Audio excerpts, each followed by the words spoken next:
Welcome back to Let's Talk. We have a lot to talk about, so let's get into it, okay? Entertainment news.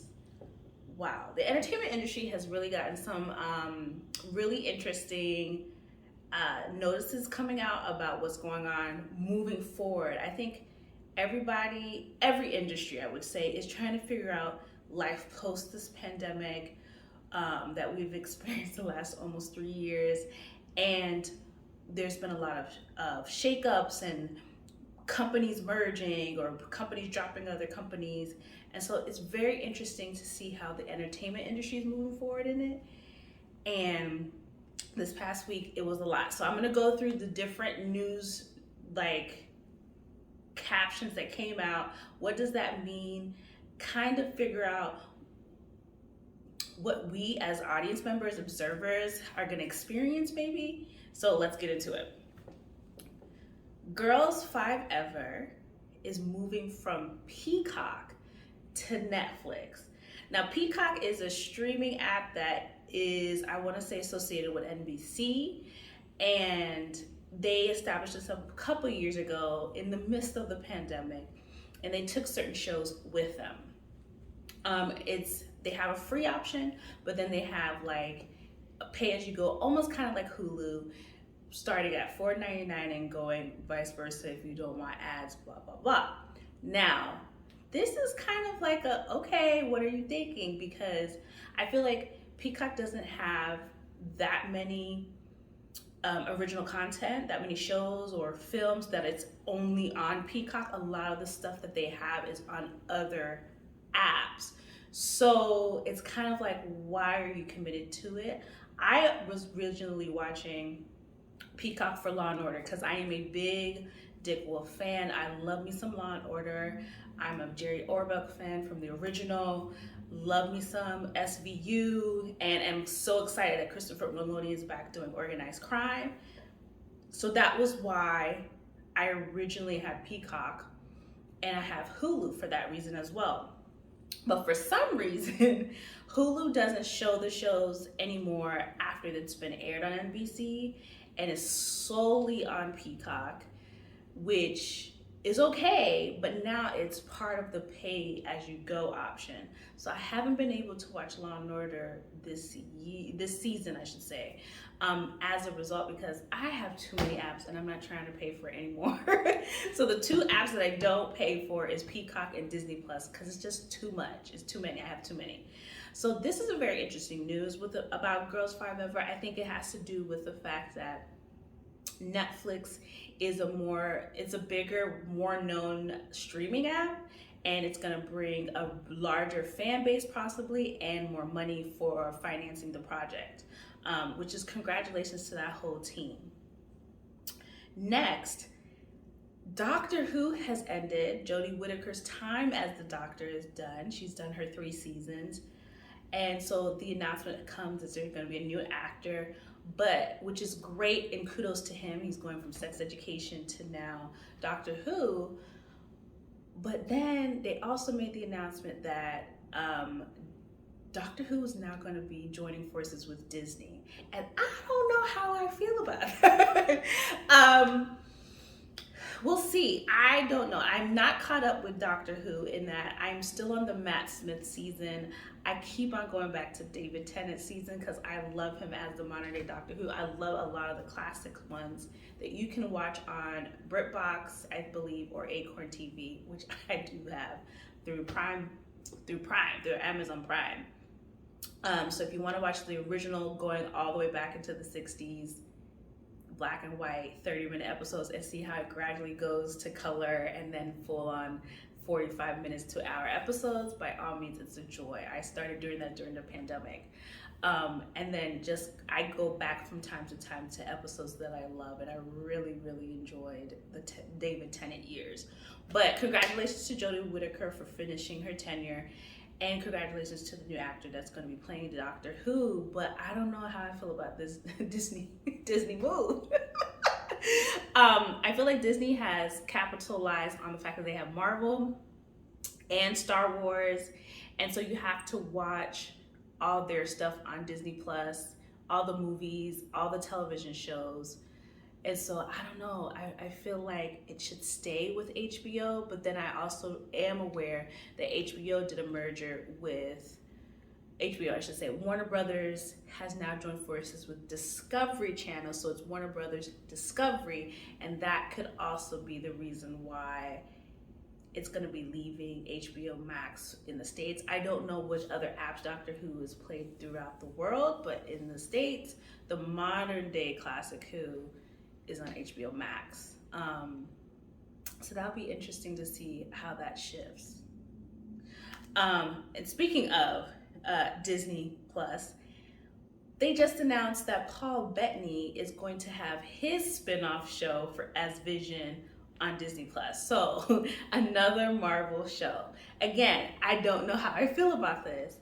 I've only watched one series on Disney Plus, and that is The Manchurian. The Mandalorian. The Mandalorian, and I really enjoy it. I think Pedro Pascal is doing a great job. I think the writing is very clever.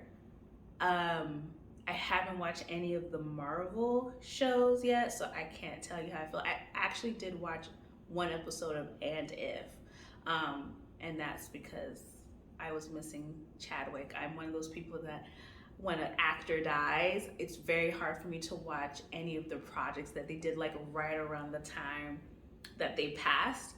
So it takes me a while to get through their content. And so there's a few projects of his that I'm like slowly going through as a form of mourning and celebrating his life. I did it with Paul Walker. It took me like 5 years to get into watching his physical last Fast and Furious, and now I'm caught up with the franchise. It took me a while to get through some Robin Williams stuff. So it's gonna take me time to get through Chadwick, so bear with. But this is interesting. So it feels like every, I wanna say, interesting character or beloved character is getting a spinoff as like a television show. And I don't know how it's going to play out for Disney's vision for Marvel, the Russo brothers' vision for Marvel going forward, because like I just don't know if we need it, but we'll see. Because I feel like him and Wanda having their own show makes sense. I don't know if him single-handedly having a show for himself makes sense. So we'll see. Okay, and so this bit of entertainment news is gonna take a lot because it's geared around one particular actor, and he had like announcement after announcement after announcement this week. So Henry Cavill, the British actor, had a few interesting news breakout about him this week. So first and foremost, Black Adam came out last weekend with Dwayne "The Rock" Johnson, and Noah Centineo and Aldous Hodge. There's a great group of actors in it. So DC had a film come out, and it's like, woo, DC trying to come out of the ashes from a lot of the films that they had. So Henry had a cameo in Black Adam, which he then proceeded to go on Instagram and announce that, and thank all the fans for I guess keeping the secret. I didn't even realize he did the cameo. He also was here in New York, and he did an interview with Joshua Horowitz, who's a really known pop icon interviewer, and he's really about the comic book life, and he interviews like a lot of actors. They did like a sit down conversations where in the interview, which I will attach the link to my profile on my channel, that he had to get permission from his current project, which is The Witcher on Netflix, to go do this cameo. And he couldn't let anybody from the Witcher team know that he was going to go do this. So he couldn't tell them that he was going to DC, and he couldn't tell them that he was resuming this particular cameo as Superman. He had to get permission, which they gave him, which probably halted production of The Witcher, which no one likes because time is money, money is time, and especially when you're doing a TV project or film project or any type of any industry, when there's time and money and you have to like pause something because a main component of your project has to do something else, that can cause an issue. And so when he said that during the interview, I was like, ugh, I wonder how he's going to manage to do Superman and Geralt in The Witcher. And then it was announced interestingly enough, I thought that was very weird, that he didn't say it first and that somebody else did. But then this past weekend, literally, I think it was Saturday or Sunday, it was Saturday, Liam Hemsworth makes the announcement on his Instagram that he's taking over the role of Geralt in season 4, which tells us that Henry is or has already shot season 3, and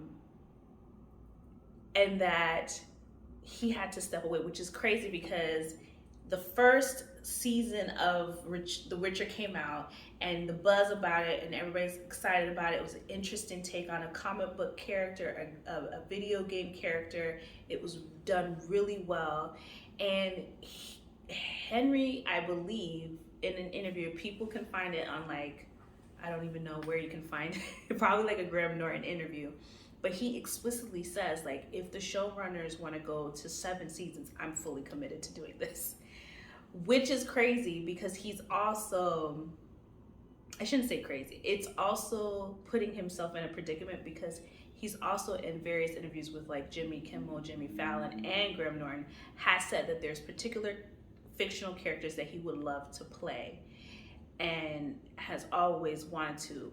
One was Superman and the other is Bond. And it's also been quoted that he and Daniel Craig were the last 2 running for Bond, and then they chose Daniel Craig because they felt that Henry was too young. So I think it's going to be very interesting to watch his career. Number one, because he also made there was also a third announcement made through Deadline and Hollywood Reporter that he's doing a film with Guy Ritchie that, which I don't know if he's playing this character, but it's about the author of Bond books, Ian Fleming, and his involvement with an operation that him and Winston Churchill collaborated in during World War II. So, that means Henry is a very clever dude because he is strategically positioning himself to be like, hey guys, remember me? I want to be Bond. If he is playing Ian Fleming, but also he's doing a spy movie, so that's very smart.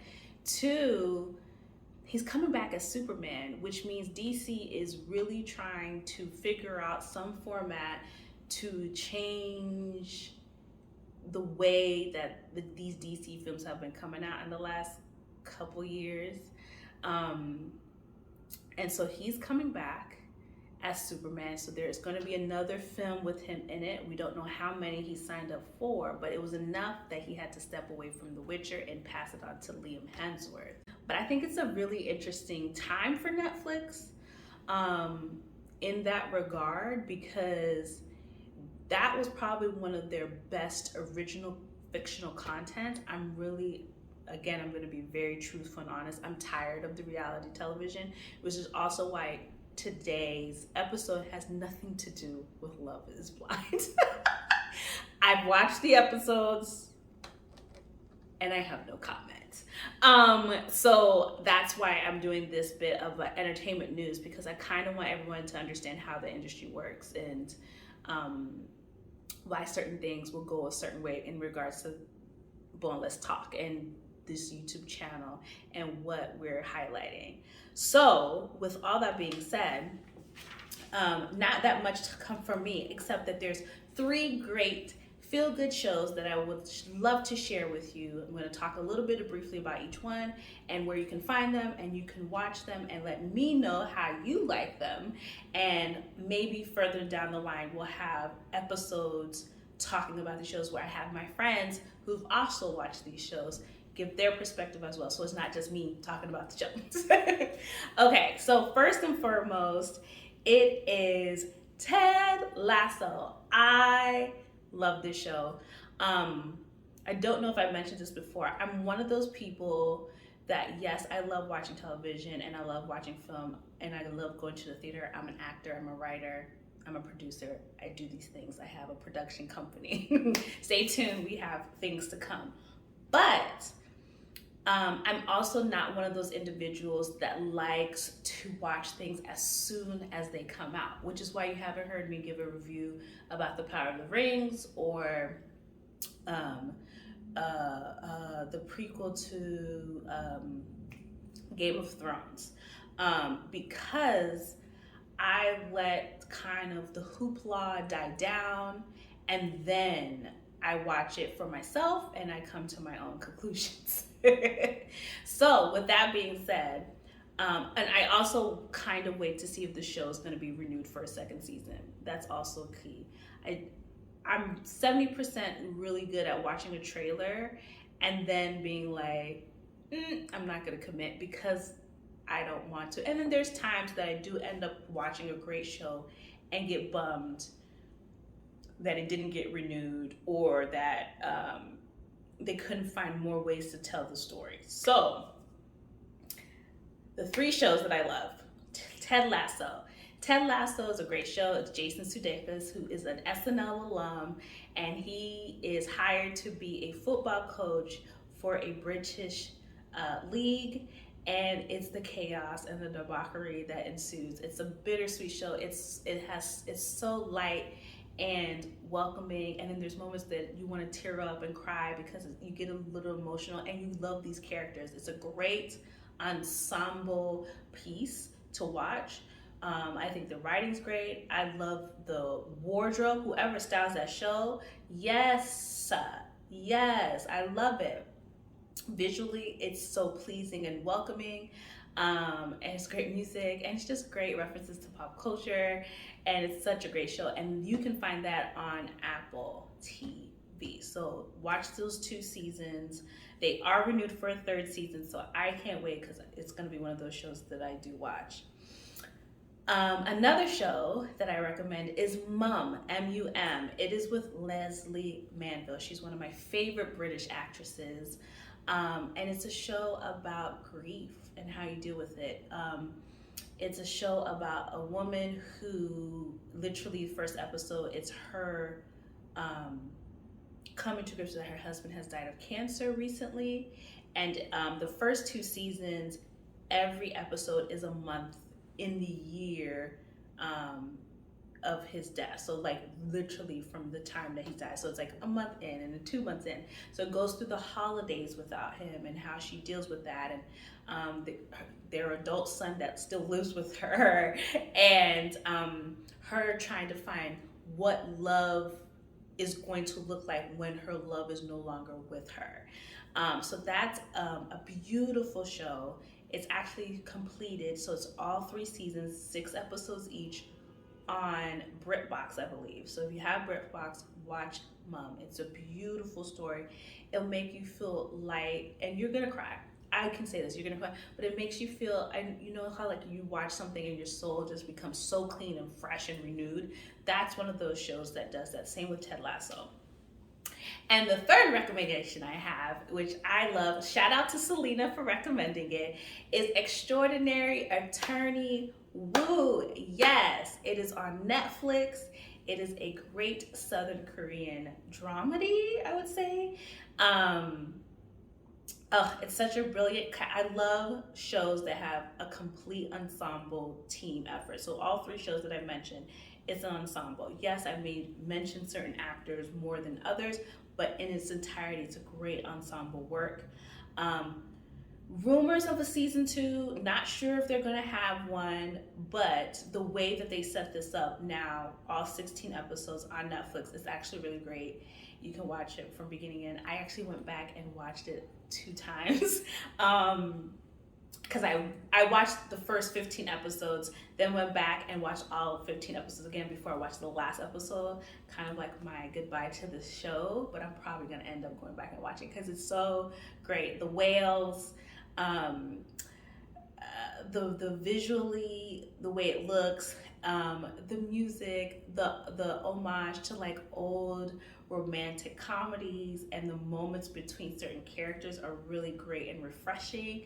And it's new, it's fresh, and it's about a girl who is on the autism spectrum, and she becomes a rookie attorney, and it's how she goes through this time dealing with society's look at what it means to be a normal person, and how she welcomes her difference and is able to use her difference to make the others think outside the box, in how they become lawyers and think like lawyers and approach their cases, and also how they interact with her and other people, and having compassion and kindness for each other. And that is why I love the show so much. I actually have a favorite episode, because I was like, I don't know if this show is going to come back. So I have a favorite episode. My favorite episode is episode 11. It's called Mr. Salt, Mrs. Pepper, and Attorney Soy Sauce.